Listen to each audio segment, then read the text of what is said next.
Welcome to the Two Old Kids and Two Young Adults podcast. We've combined life experience with young adult drive and ambition. Are you just starting to college plan?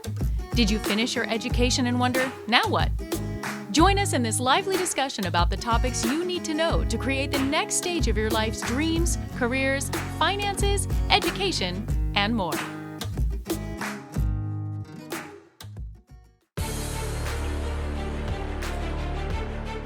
Well, hello. It's two old kids, two young adults. We're missing an old kid, but that's okay. We got the two young adults. That's all that matters. I got the impression, because I had a tooth pulled last week, that it was a great show without me, so I got to make up for that. So we're going to do a show this week about an interesting topic. It kind of gets, I know Capri was talking about last week what was like getting into the first feel of college. We're going to back that tape up and we're going to talk about the work that gets done before you show up for the first day of college. And it's what seniors should be working on right now. But it's going to be unique in this one respect. It's going to be from the student's perspective, these two right here, as they went through it in their senior year in high school. And I want to put a different spin on it, which is, what didn't you know that may have caught you off guard that you had to adjust to? Now, I'm going to tell you what the three topics are. One of them is going to be standardized testing. The other one's going to be writing college admission personal statements and why us and what are you going to do when you get here essays. And then the third one is picking your college list. So I'm going to ask them questions. They're going to ask us questions. And that's how we do it. Two young kids, two old kids. Dang it. Amy, you got to edit that. Two old kids, two young adults podcast. Here we go. All right. So let's just get right into it, y'all. Standardized testing. So if I was to ask you what you did not know or what you did not understand about the process, what would you say kind of jumps out at you that you're like, I knew it was coming, but I didn't understand, the impact, what it was supposed to be? What would you say was the biggest thing that surprised you about that process?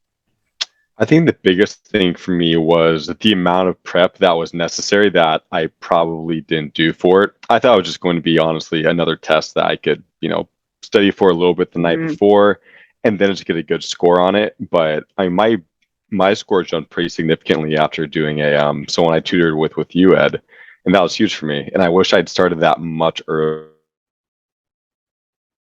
because I think I would have gotten a lot better scores and would have made me a lot more confident in my application. So just knowing that the resources are out there, and they're really, really good resources, they helped me significantly. Got it. Capri, anything on your side?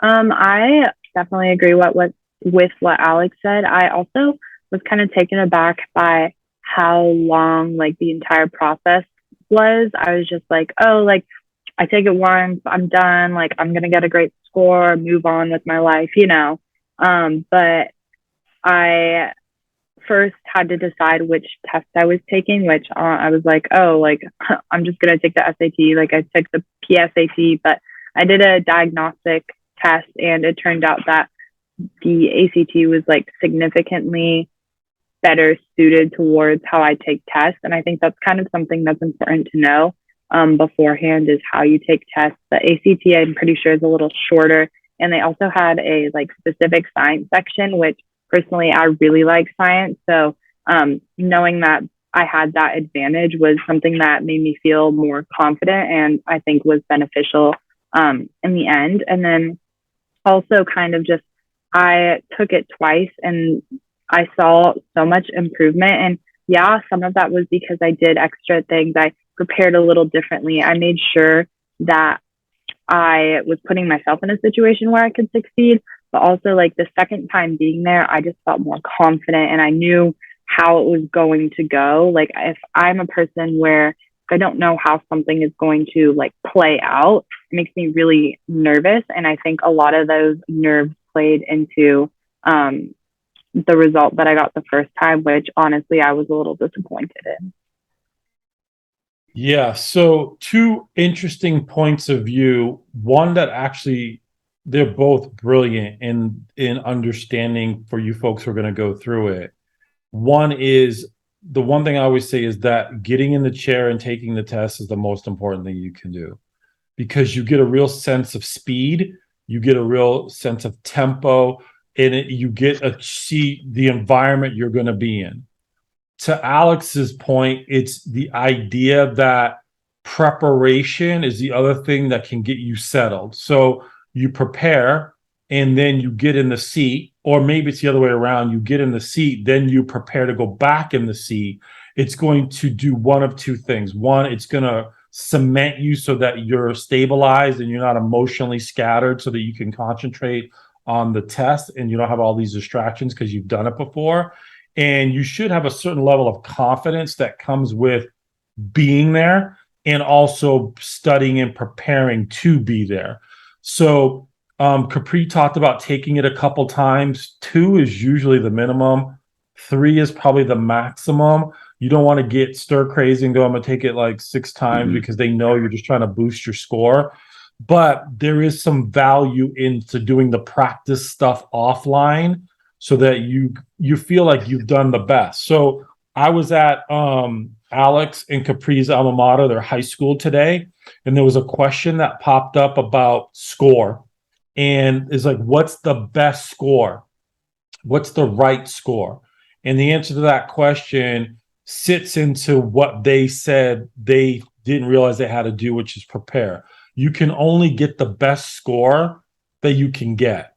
And if you're done and you put your head on the pillow at night and you go, I did everything I can, and I got nothing higher than, pick an arbitrary number, 1,100, then that tells you those are the type of schools you should be looking at, because there's nothing more frustrating than going, I got 1,100, but I'm looking at schools that traditionally accepting students that have a 1,400 or a 1,600, which is your high end profile. They'll look, perfection doesn't even get the job done. You have to have so much more on your resume. So we can talk about school stuff later, but it is part of and by the way, ACT, Capri, I could be remembering this wrong, but I want to say you moved like 3 or 4 points in that deal.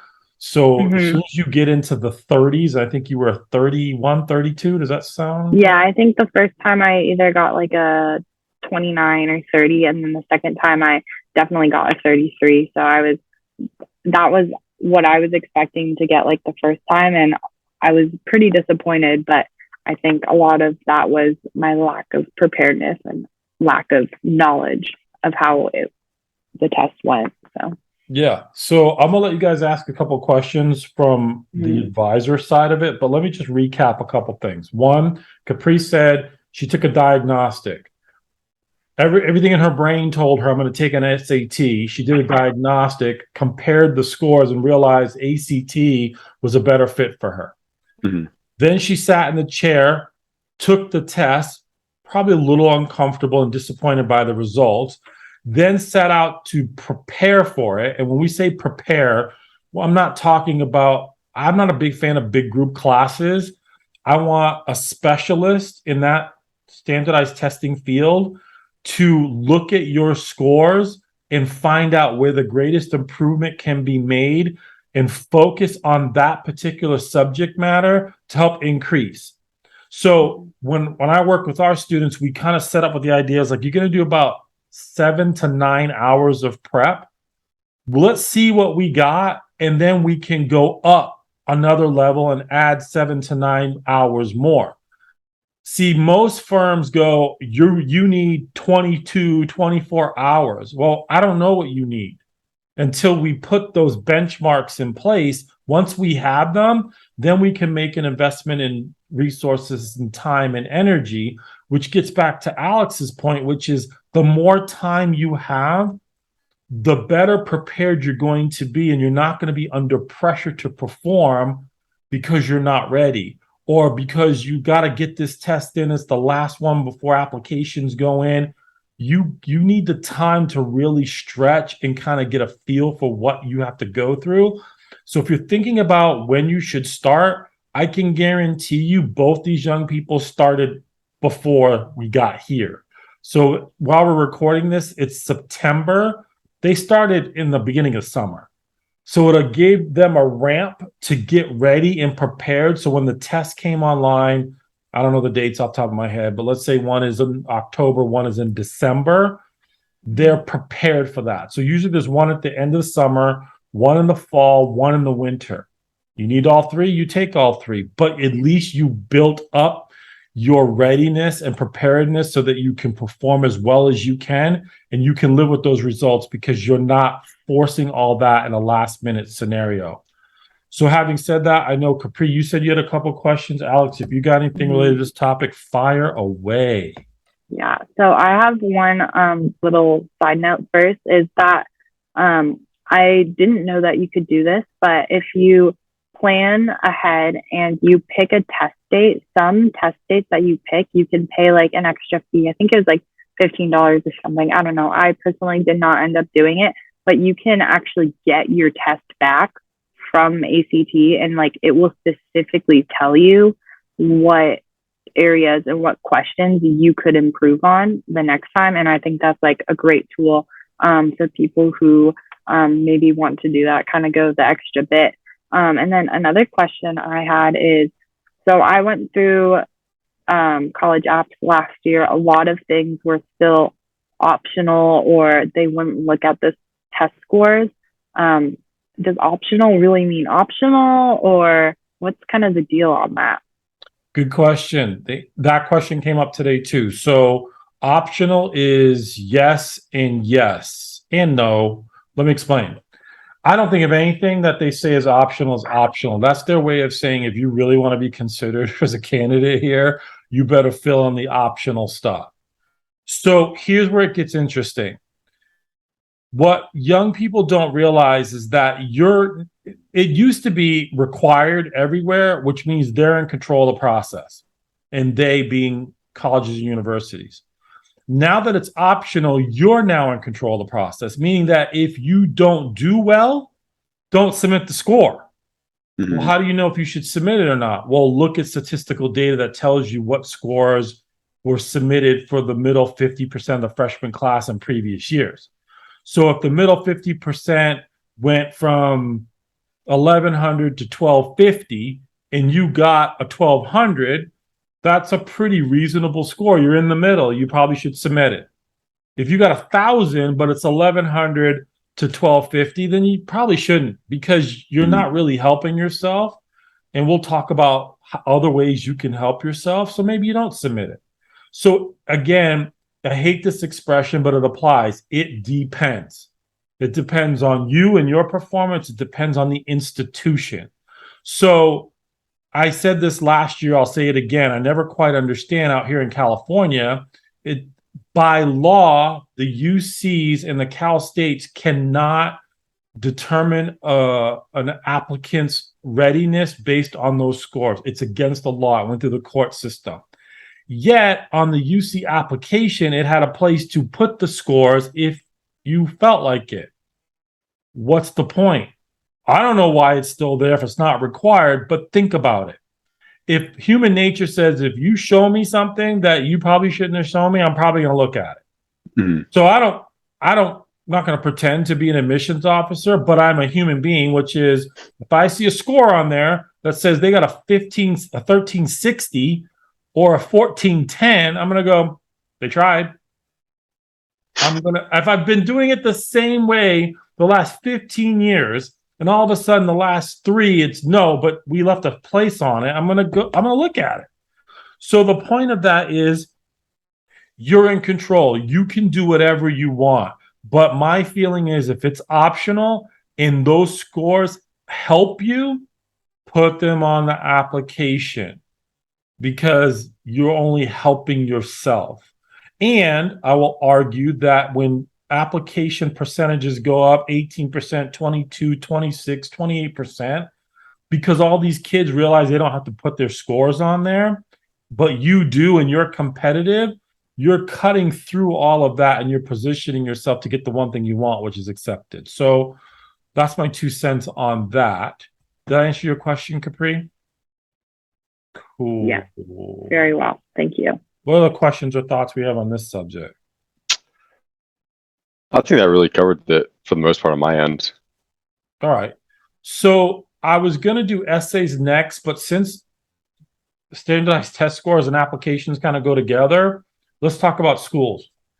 So another question that came out of that, and I think I alluded to it today, was what's the right score? And I could care less about the right score. I care about the right school. Bigger than that, I care about the right major. And even bigger than that, I care about the career path that you're on, and do they have the pieces of the puzzle that you need to make that go? So, college application school list is probably one of the most stressful things that a young person has to deal with, that requires no grades, no testing, no extracurricular. It's just the emotion that you're going to make a decision for the next 4 years of your life, if you get out on time, and how it fits into a place you've never been. So I'm going to tell, before I ask them about what they learned, I'm going to say one important thing. I'm working with a student who has visited all of his application schools last year. So he knows about those schools because he went there. It's hard to apply to schools that you have never visited. It's not three-dimensional, it's one-dimensional, it's a screen. You might have taken a virtual tour. For Capri, that was necessary because of COVID. A lot of that stuff wasn't back online yet. But if you visited the school, you have a better feel for what that place is going to be like. So if you haven't visited schools, no problem. You can visit them soon. But if you're a parent of an underclassman that's a sophomore, freshman, sophomore, or junior, that should be a priority for you, visiting schools in person. Having said that, I have a formula to how to put a school list together. But what I want to know from you guys is, what's the thing that may have been a little unexpected or you didn't expect as you went through the application and school selection process? Anything jump out at you that you remember? I think one of the biggest things for me was how many there were. Like, everyone was like, "Oh, don't worry, Capri, like you'll find a place, like there's a school for you out there." But once I really started looking, like every single day, I wouldn't just find like one more, I'd find like 10 more. And so I had a list at one point that had 76 schools that I wanted to apply to, and I thought that they could possibly be a good fit for me. And Ed was like, "You're not applying to 76 schools." I was like, "Yeah, I know that, but how am I going to narrow it down?" So I think figuring out what you want from a school before you start looking is one of the most important things that you could do. And it will save a lot of time and a lot of stress if you just like put up your own filters, be like, "Oh, I want a school between roughly this size," or "I want a school in this location," or "I want a school with this program." Like, make a list of all the things that you must have at your school, and then the options will be there. So before we recorded, Alex, I'll get to you in a second. I was plugging in my internet and you guys were talking about a school that you're like, "There's no way I would have ever gone there." What school are you guys talking about? We're talking about Notre Dame. Notre Dame. Mm-hmm. So you want to tell our audience why Notre Dame wasn't a consideration for both of you? Or it might have been at first, but it ended up coming off the list. Yeah, I mean, I think for me, probably the reason why it wasn't on the list really is because, cost plays a pretty big role in it. But I know biggest thing for me kind of goes off of Capri's points, figuring out what I wanted in a school and putting up those filters. I think that's an awesome way to put it. My graduating class was 276 people, and I saw Notre Dame's enrollment. It's like 4 figures. It's like 9,000 kids. I think I could be wrong. Maybe it was a little bit more, but it was a pretty small school. And so that's, kind of when I realized, like, I want a bigger school coming from a smaller school. So yeah, that was kind of my reasoning behind it. Capri, what were your thoughts? I originally was like, "Oh, this is great." My elementary school was like, our mascot was also the Fighting Irish. We were like St. Pat. So everyone was like, "Oh my gosh, like Notre Dame is so cool. Like blah, blah, blah. We all want to go there when we're older." So I like kind of grew up thinking like, "Oh, like I might want to apply there eventually." And I looked into it, and they had some really interesting programs that I was like, "Wow, this is such a cool program. Like I would love to be a part of it." But as I like was looking into more of like the campus life and what was around it, I decided in the end that it wasn't for me, and it was just like too small of a campus. Like Alex was saying, I go to a school where there's 40,000 people, so that's like literally a quarter of them at Notre Dame, and it was just like it kind of felt to me like it was too too limiting, and I wanted to be in a place where I could easily get to a big city or easily kind of go to different places. And I thought that I wouldn't be able to do that at Notre Dame. See, that's perspective, right? You get to kind of dig into it. So, and off of her massive college list, you start to find things that matter, and that filtering system becomes super important.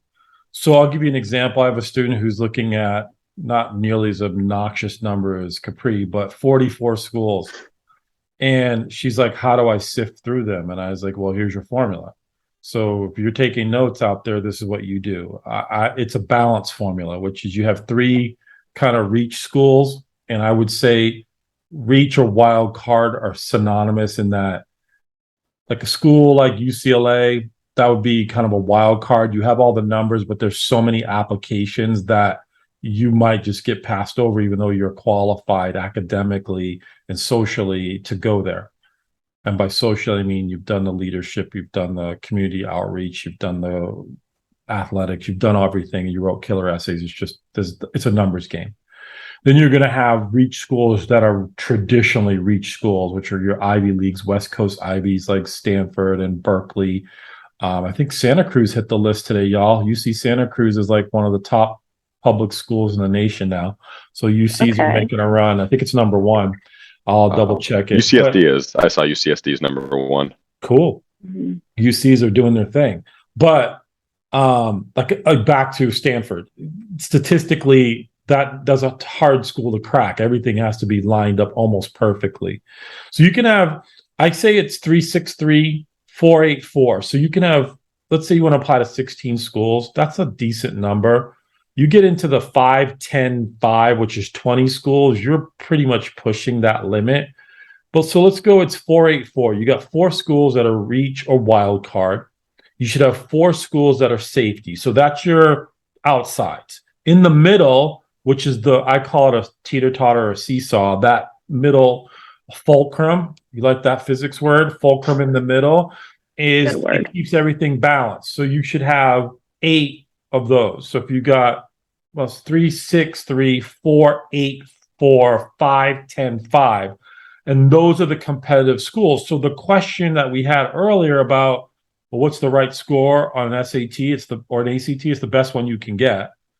But that should also help you determine what that list of schools should look like.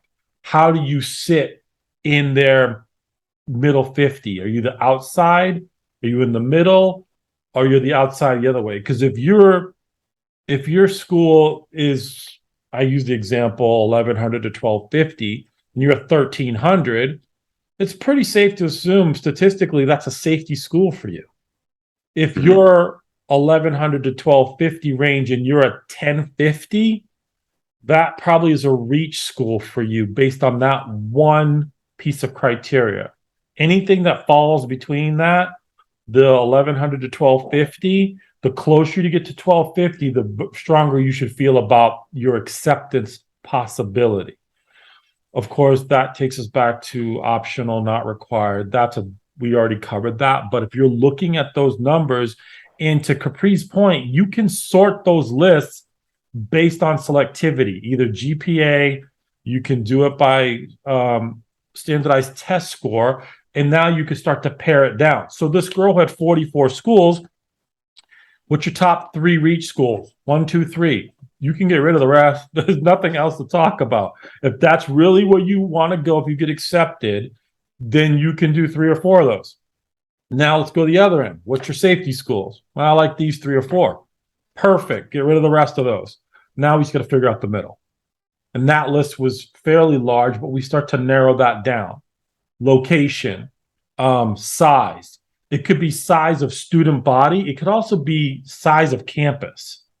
You can have a lot of people jammed into a small campus. Like you go to New York schools, anything that's in the city, That's all spread out. Berkeley's kind of spread out. Not Berkeley. University of San Francisco's kind of spread out. You get big city feel, but small school, if that makes any sense. Like there's not a lot of students there. So sometimes size is not about the campus, it's about students. And then activities, right? Alex went to San Diego State, basketball, football, baseball, right? Capri's going to Purdue, football, basketball. Those, I don't know what other sports they have, but nationally, those are typically ranked teams. So there's a lot of things to do if you like athletics. If you don't care about that, you can check that off the list and you can start to move those schools out of focus. So at the end of the day, a school list is a living, breathing thing. Schools come in, schools go out. Your friend said this, your mom said that, your cousin said this, and they're influencing you. You get something in the mail. They come to visit your school. It's college night, whatever. You get all this input, but these guys hit the nail on the head, which is it's your decision. Figure out what's important to you, narrow that list down, and then get to work on the applications. By the way, I got a question for both of you. When you got to the activity section on your application, was that a little bit more challenging than you thought it might be? Yes. Yeah. It's like, which activities do I include? Which ones do I emphasize? Knowing which ones exactly they're looking for, it was tough. Yeah. And I applied like almost I think there was only one school that didn't go on the Common App for me. So if I had applied like individually to their website, I think that I would have rearranged them in different orders or maybe added different things, like depending on the programs that the school had to offer and what the school itself offered. But since I did do everything on the Common App, it was like I just had to do it once. So yeah. So I want to just get back to what Capri said. Common App, you get a lot of private and public schools that share one application. In California, you have a Cal State application and you have a UC application. So you're at least in 3. When this old dude was applying to go to college, everything was on paper and each school had its own application. So they've condensed that down, but which is a blessing and a curse, because the curse is, well, I can just keep adding schools to the list and just fire off an application. So I do have another question about this application process, though. When you guys were getting towards the end, were you like totally fatigued by the whole thing where you were like, I want to throw all the rest of these schools out? Or were you more like, yay, I'm getting to the end? What emotional roller coaster did you go through, particularly when you're working on your academics in high school? You guys were both athletes. You were both in clubs. You had a lot of stuff going on. It's all wrapped around the holidays. What were your thoughts as you got through the first half, 3/4 of it when you got to the tail end of it? I felt a lot of relief because, like you said too, Ed, it's right around the holidays. That's that, like towards the end of that first semester of senior year, which does matter. So yeah, I was pretty burnt out. I was really excited to get towards the end, and I was excited to like start getting all the acceptance letters, so I could start figuring out, all right, which ones do I still need to tour. You find out a lot about yourself too in terms of like what do I prioritize a lot. So yeah, I was definitely burnt out towards the end, and it was a huge sigh of relief once we got to that final stretch of the race. Capri, what was your experience? I remember clicking submit on the first one, and like the Common App gives you like this little confetti thing, and I was like, oh my gosh. And I was sitting on my couch because I had just done everything, and I like stumbled over to my couch and I just like laid there, and my mom was like, oh my gosh, are you okay? And I was like, I'm so like ready to just be done with this process. And then all the waiting started and I was like, oh my gosh. But I think, well, personally, I had made it so I was ready to turn in all the ones that I wanted to turn in at least 2 weeks before, because I'm just like the type of person that if I can get it to the last minute, I will bring it to the last minute. So I had to like make it so that would not happen, because I've heard horror stories of like the website crashing the day before and like people can't turn it in. And I was like, no, I'm not going to deal with that. So I had like a little cushion, which I was really grateful for, like if anything did go wrong. And I did at one point have one essay where I was just like, I can't do this. Like, I'm so burnt out. I can't. And I was talking to Alex about this earlier.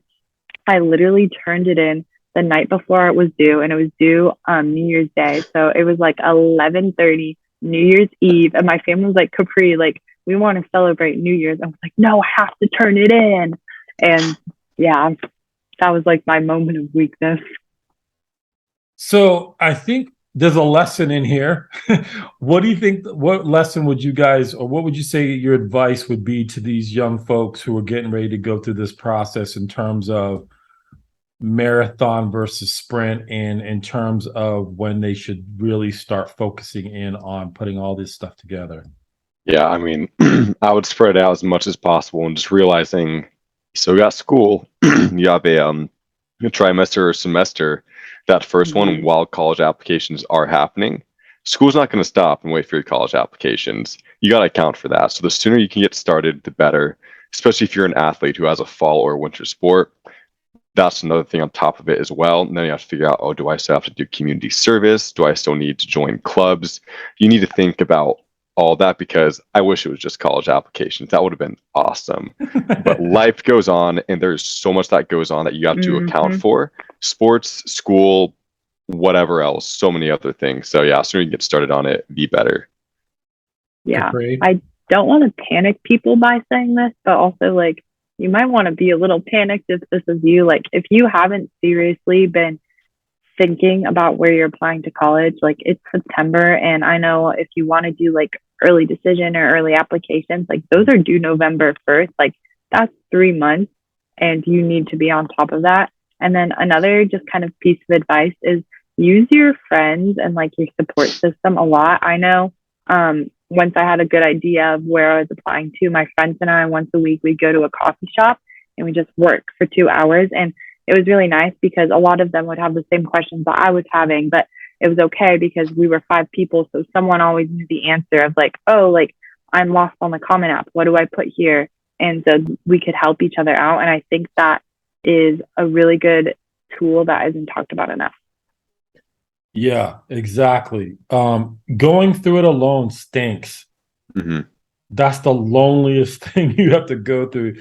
You guys ever have those weekends or evenings where you want to go do something, your friends are doing something, and you can't, or you don't feel like you should because you're in the middle of applications? Does that stuff ever happen to y'all? All the time. Yeah. Sacrifice. It's a sacrifice for sure. Couple things since Capri brought it up. Capri always adding something of value. I love it. You're doing early admissions or early action. Let's talk about that. Early admission stinks. It's binding. You don't have a say. They control the process. Early action is cool because you get to find out early, but let's be honest, you better be a pretty darn good student. Your application better be pretty tight in order to feel confident about going down that road. But subsequently, we weren't going to talk about this tonight. We'll save this for another podcast. But your financial aid application goes in early too. So that is a piece that gets missed. The other thing I would tell you is that you better get on your letters of recommendation sooner rather than later, particularly for Common App, because you need at least 2. A guidance counselor and a teacher, and some require 2 teachers. Some might even want more than that. If you're thinking, oh, I'll just slide in and grab this, you're out of your mind, because the teacher that you want to write that letter of recommendation is the same teacher the entire senior class wants them to write the letter of recommendation.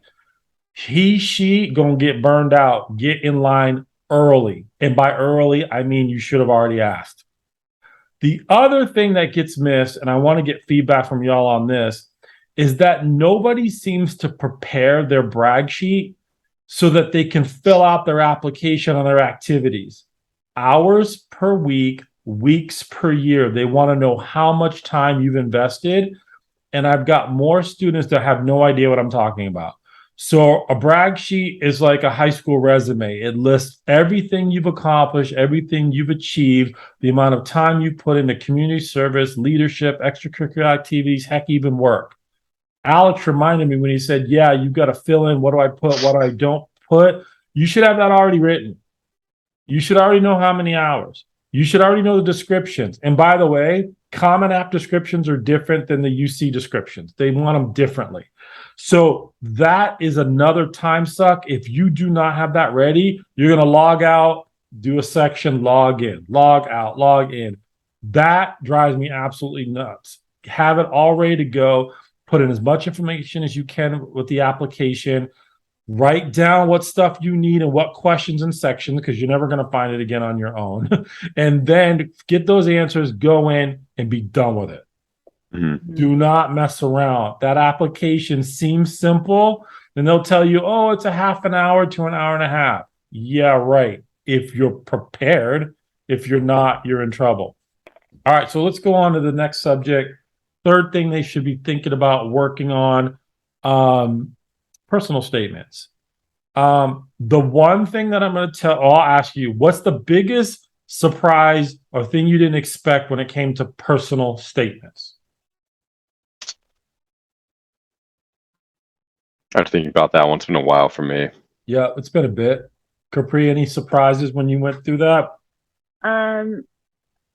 This one is more Common App versus UC. So the Common App one, correct me if it's wrong, but I think it's like 650 words is the max. And the UC one was different. It's 350 words, but their prompts are really similar.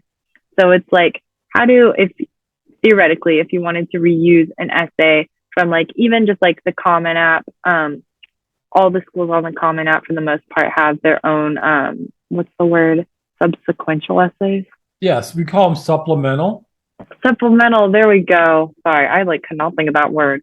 They have their own supplemental essays, and a lot of those are the same topic as the UC one. So it's like, do I use the same one? Do I not use the same one? How do I make them work for both without being exactly the same? Because the prompts are similar, but they have two words which totally change the meaning. And it's like, so that was kind of confusing. And then also just like how much editing actually goes into it. Like, it's not something you write and then you're like, okay, done. Yeah, exactly. I am amazed by young people being surprised about the number they have to write. So Capri said on a Common App, you have one essay that gets shared by all the institutions, 650. You're like, oh, that's cool. But there's a bunch of them that are going to have supplementals. And those are very school specific.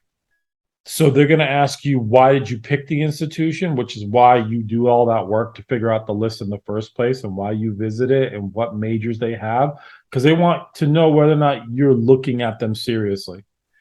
The next one could be, what are you going to study when you get here? There's been a new kind of curve last few years about tolerance, acceptance, integration. How are you going to fit in? What are you going to contribute? Those types of things.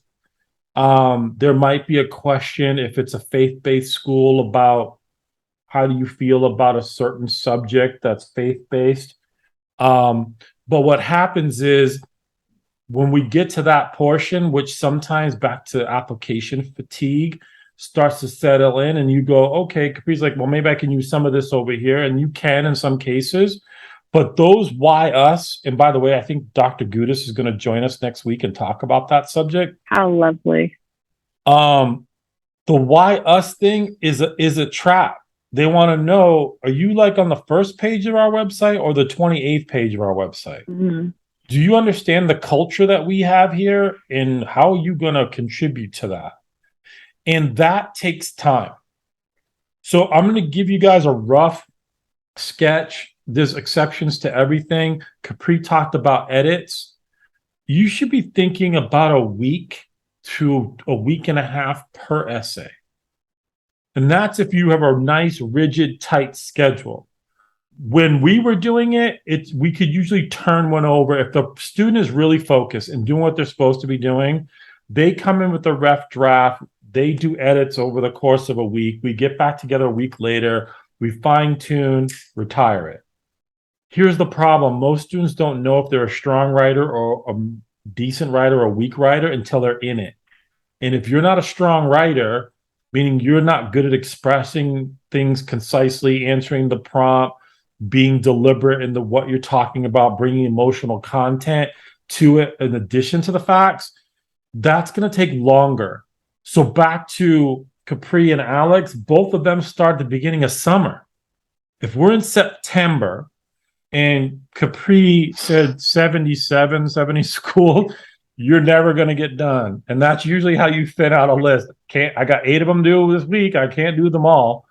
But you want to know. So I think Alex alluded to it. You're going to build yourself a nice, big, fat spreadsheet. Mm-hmm. And we have templates for that. But you want to list everything by deadline and whether it's early or regular decision. And what do you have to write on the supplements? How many of them do you have to write?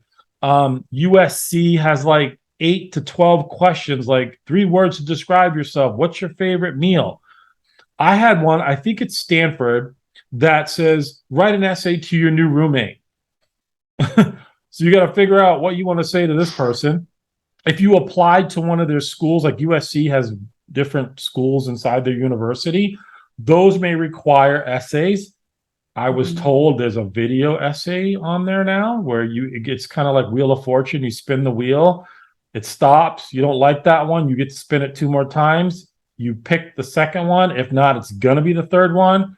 And you have to answer the prompt in a video essay. By the way, y'all, get used to that. That's going to be a big thing coming up. Why interview you when I can have you record it and I can see you, I can get your expressions, and prepping for that is not, you can't edit that. Once it's done, it's done. It's going in. So I think schools want to know more about young people and how they answer questions under a certain amount of pressure or getting them to be more real. So that hasn't happened in a lot of cases, but I know it's happened. So fatigue, time, multiple edits. I don't know, Capri, Alex, how many times you guys edit each one of your essays? How many times do you think you had to sit and kind of go in, spruce it up, clean it up, polish off the edges? What do you think? At least 3 or 4 times, sometimes up to like 7 or 8 from what I remember. I think my Common App one, my problem is that I am not a concise writer, and getting it to the right word limit was like every single day I had to go back to it and be like, you don't need this sentence, it doesn't add value, or like you need to put these 2 sentences together. Like that was really tough for me. And then another one of the hard ones was there was like 150 word essays, and that's like 2 sentences for me. That's just how like inconcise and lengthy I am at writing. So I think I definitely may have had more editing time than others. I like what you said about, I'd much rather have an essay that's long than short, because filling an essay is very hard to do. But when you need to get to 350 and your essay's 410 and you've got to find 60 words and you like the essay, that's what you got to do. You got to take sentences and combine them and get rid of the colorful, flowery words and just get right to it. And you're still trying to do that and make it smooth and it connects and it all has continuity to it. So that's a really good piece of advice, which is give yourself the time to write. And by the way, Dr. Gudis said this last time he was here, they know who's writing. Mom and dad, don't do it. You're not helping them, you're hurting them. Don't write it for them. You want to give them feedback and let them go back to their drawing board, so be it, but let them express themselves their way. And I would also say is like people say, what type should it be? Is it narrative? It's whatever. Who cares? Just be you. They're looking for you to be you. Don't try to be funny when you're not. Don't try to be clever if you're not. I don't care what your friends and family tell you. Just be authentic, and that'll be it. So we're going to wrap up in a minute, but 3 pieces: college list, college application, and essays. If you guys were going to prioritize those from the easiest to the hardest, which one would be the easiest? Which would be the second easiest? Which one would be the hardest? When you go back and you look at that process, the one where you said, I wish I had more time to focus on that, or the one that just was a little bit more strenuous in effort than you thought it was going to be? I think for me personally, the hardest one was the essays because with writing, I don't care how good of a writer you are, it's going to take multiple drafts because you have one shot at this. It's not like you can send it to the college and they send it back to you with edits. You got to be all ready to go. So I think the essays were probably the ones that I wish I had the most time with. I think second is the applications just because of the sheer amount of them, depending on how many schools you are applying to. Because like Ed said, you got CSUs, you got Common App, you got UCs, you have miscellaneous private schools and public schools. That's a lot of essays or a lot of applications to fill out. So I think, so again, account for that. They're not 30 minutes like Ed was saying. They take way longer than that. So get ahead of those. Third, but still, even though it is third, I think so important is the list of the schools. So we're going to spend the next 4 years of your life. Do some soul searching, really think long and hard about it because sooner or later you're going to have to make a decision and it goes by like that. So that's how I would prioritize it. The essays, applications, and then the list of the colleges in terms of hardest to easiest. Thanks, Alex. How about you, Capri? I think I agree with that a lot. I am trying to decide if I want to be like, oh, I actually think this was harder, but Alex said it really well. I think the one thing that I would say is like the putting in the application itself is so nuanced and like there's so many just like different sections that you don't like. It'll be like, oh, this section has 10 questions, but then you go to this section with the 10 questions and one question has A, B, C, D, E, F, G. And you're like, oh my gosh, this section was supposed to take me 10 minutes, but I'm sitting here and it's been an hour. And I feel like that part was just like, it's very dull and it doesn't really seem super rewarding. It seems like you should get a lot more return for the time you put in. And then the writing is, it's easy when you have an idea and a direction of where you want to go and what you know you want to say. But if you don't have that and you're like, what am I supposed to do with this prompt? Like, I don't actually know what it is that is attracting me to the school. I just like it. Then that's when it becomes really hard. So I think it's a toss up between those two. And then even though finding your school is time consuming, I think that one was for me the easiest because once you have a system, it's either I want to go there or I don't want to go there. You can make it very black and white based on criteria that you want. And I would definitely recommend that, like kind of take some of the feelings out of it and be like, it has this program or it doesn't have this program. And that made it a lot easier. So I think that one was the easiest. Very insightful. Thanks both of you for contributing to this conversation. I said Dr. Gudis might be with us next week, but then again, this might be broken up into 3 sections, and maybe Dr. Gudis is going to get bumped because this is really important stuff, particularly for families that are going through it and students are going through it right now. By the way, one last question. Do you remember a time when your friends were panicking because they were way behind, but you were either just about ready to wrap up? How did that feel? Like I felt like $1,000,000. Yeah, I felt I gave myself a big old pat on the back for that because I could sense their stress and I could feel their stress, and I was just so thankful that I did not feel that. Yeah, you could go to a basketball game, a football game, whatever, hang out and relax because you had your stuff under control. A student came to me today and he's like, I can't meet with you next week. Something came up. I'm like, you're ahead of schedule. And he's like, oh, thank you. I mean, being on schedule or ahead of schedule is the best feeling in the world because inevitably something is going to come up. Whether you can't predict it, it's going to happen. And you need to build in time. And the other thing that's great about finishing up early is you might find another school. And you might go, I might throw this application. I got all the pieces. I just have to do another essay. And that's the cool part, which is you're in a very comfortable place where, your senior year, you're supposed to enjoy. It's supposed to be the time when you got control of the campus, you got everything going in your favor. But the fall and early part of winter is tough, particularly those who are applying to a lot of schools. And you should apply to at least 8 to 10 minimum. that 18 to 20 maximum. You want to be able to have options when it comes springtime and those letters start coming in. You want to feel good. I got accepted at a handful of schools.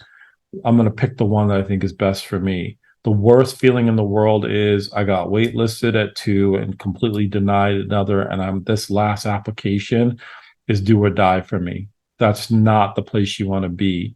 So just think about that when you talk about number of school and applications. So that's it. Applications, school list, essays, SATs, that's what y'all should be working on. And frankly, you should be pretty far into the process by now. I think that's it, Capri. Wrap it up. One last piece of advice to my seniors right now is that everyone, there's just a stress in the air. And a lot of the time, you're not going to be able to pinpoint what exactly it is. There's just something that always feels like it's coming up, or you're missing a deadline, or there's something on your shoulders. And I'm not going to say that's good, because it's definitely not, but just know that 90% of the people around you are having the same thing. And until you finish all your essays, it's probably not going to go away. Even if you think you're doing all the right things, I thought I was doing everything right, and it still was there for me. So you're definitely not alone in that. So that's just something that I wish I had known earlier. So that's all for tonight. Hopefully we'll be back with Dr. Gudis soon, so he can tell us a little more about writing our essays. But for now, we just talked about our 3 little things that we thought are crucial to the application process. And we'll see you next time on 2 Old Kids and 2 Young Adults. Thanks for joining us, folks. Thanks. Make sure and subscribe to this show so you don't miss the next episode of 2 Old Kids and 2 Young Adults podcast. We want to hear from you as well. You can email us at 2ok2ya@gmail.com.